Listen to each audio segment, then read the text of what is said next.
Hébreux chapitre 13. La vraie communauté. Continuez à vous aimer comme des frères et sœurs chrétiens. N'oubliez pas de bien recevoir ceux qui viennent chez vous. Quelques-uns, en faisant cela, ont reçu des anges sans le savoir. Pensez aux prisonniers comme si vous étiez en prison avec eux. Pensez à ceux qu'on torture comme si c'était vous qu'on torturait. Tous doivent respecter le mariage. Mari et femme doivent rester fidèles l'un à l'autre. Dieu jugera ceux qui ont une vie immorale et ceux qui sont adultères. Ne soyez pas attachés à l'argent, soyez contents de ce que vous avez. En effet, Dieu lui-même a dit « Non, je ne te laisserai pas, je ne t'abandonnerai pas ». Alors nous pouvons dire avec confiance « Le Seigneur vient à mon secours, je n'aurai pas peur.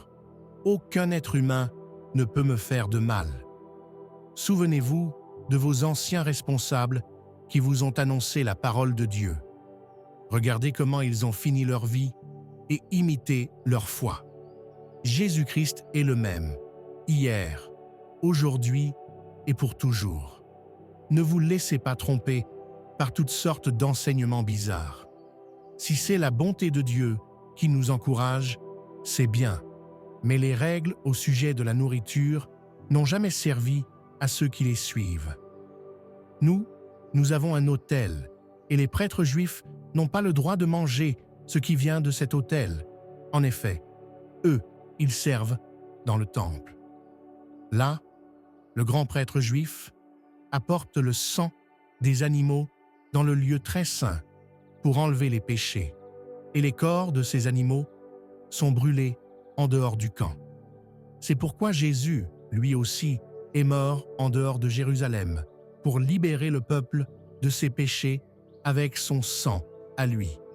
Sortons donc à sa rencontre en dehors du camp en supportant les mêmes insultes que lui. Sur la terre, nous habitons une ville qui ne durera pas toujours, mais nous cherchons la ville qui existera plus tard. Par Jésus, offrons sans cesse à Dieu un sacrifice de louange, c'est-à-dire des chants qui le reconnaissent comme Seigneur. N'oubliez pas de faire le bien et de partager ce que vous avez. Voilà les sacrifices qui plaisent à Dieu. Obéissez à vos responsables et soyez-leur soumis. Ils veillent sur vous parce qu'ils devront rendre des comptes à Dieu. Alors, si vous obéissez, ils feront leur travail avec joie. Sinon, ils le feront en se plaignant, et vous n'y gagnerez rien.